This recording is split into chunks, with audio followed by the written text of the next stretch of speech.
السلام علیکم ورحمۃ اللہ وبرکاتہ۔ دوستو، آج کی اس ویڈیو کے اندر ہم بات کرنے والے ہیں 10 محرم الحرام کے 3 اہم کاموں سے متعلق۔ 10 محرم الحرام کے دن یعنی یوم عاشورہ کے دن 3 کام ہر مسلمان کو ضرور کر لینے چاہیے۔ احادیث کی روشنی میں آج اس پر بات کروں گا۔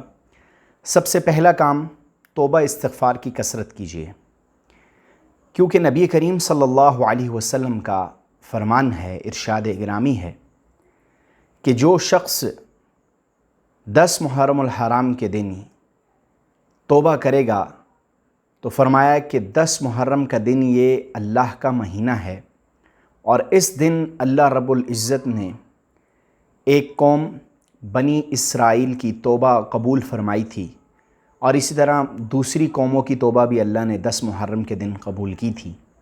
اس لیے 10 محرم الحرام کے دن کثرت سے توبہ استغفار کی جائے اور اللہ تعالیٰ سے اپنے گناہوں پر معافی طلب کی جائے، مغفرت طلب کی جائے۔ تو پہلا کام تو یہ کیجئے کہ 10 محرم الحرام کے دن استغفار کی کثرت کیجئے اور توبہ کیجئے، اپنے گناہوں پر ندامت کا اظہار کیجئے اور اللہ سے معافی مانگیے۔ دوسرا کام 10 محرم الحرام کے دن روزہ رکھیے۔ نبی کریم صلی اللہ علیہ وسلم نے ارشاد فرمایا کہ میں اللہ سے امید رکھتا ہوں کہ وہ یوم عاشورہ یعنی 10 محرم کا روزہ رکھنے والے شخص کے پچھلے 1 سال کے گناہوں کو معاف فرما دے گا۔ یعنی 10 محرم کا روزہ گزشتہ سال کے گناہوں کا کفارہ بن جائے گا۔ اس لیے 10 محرم کا روزہ ہرگز نہ چھوڑیے، اور اللہ کے نبی صلی اللہ علیہ وسلم کا فرمان یہ ہے کہ رمضان المبارک کے روزوں کے بعد سب سے بہترین روزہ جو ہے وہ 9 اور 10 محرم کا ہے۔ یہ اللہ رب العزت کا مہینہ ہے محرم، اس لیے اس دن روزہ رکھنا یہ بھی اللہ کو بڑا پسند ہے۔ اس لیے 10 محرم کے دن جو ہے وہ روزہ رکھیے۔ جو شخص روزہ رکھے گا، اللہ کے نبی صلی اللہ علیہ وسلم ارشاد فرما رہے ہیں کہ اللہ کی ذات سے مجھے امید ہے کہ وہ روزہ رکھنا اس بندے کے پچھلے گناہوں کے لیے کفارہ بن جائے گا۔ اسی طرح 10 محرم الحرام کے دن جو تیسرا کام کرنا ہے دوستو، وہ یہ ہے کہ گھر والوں پر کشادگی کرنی ہے، فراخی کرنی ہے۔ کھانے پینے کے اندر گھر والوں پر کشادگی کرنی ہے۔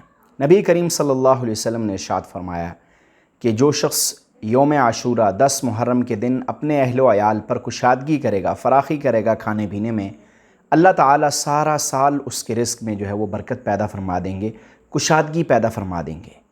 تو 10 محرم کے دن اپنے اہل و عیال پر کشادگی کیجئے، فراخی کیجئے کھانے پینے کی اشیاء میں۔ انشاءاللہ اس سے آپ دیکھیں گے کہ پورا سال آپ کے رزق میں برکت رہے گی اور کشادگی رہے گی۔ تو یہ 3 کام جو ہیں یہ 10 محرم الحرام کے دن کسی مومن سے، کسی مسلمان سے نہ چھوٹیں۔ ان کاموں کو خود بھی کیجئے اور اپنے دوسرے مسلمان بھائیوں کو بھی اس کی ترغیب دیجئے، کیونکہ 10 محرم کے دن جو شخص یہ 3 کام کر لے گا انشاءاللہ وہ ساری خیریں سمیٹ لے گا۔ پہلا کام توبہ استغفار کیجئے، کیونکہ اس دن اللہ نے بنی اسرائیل کی توبہ قبول کی تھی۔ تو اگر ہم بھی توبہ کریں گے تو انشاءاللہ اللہ ہمارے گناہوں کو بھی معاف فرمائیں گے۔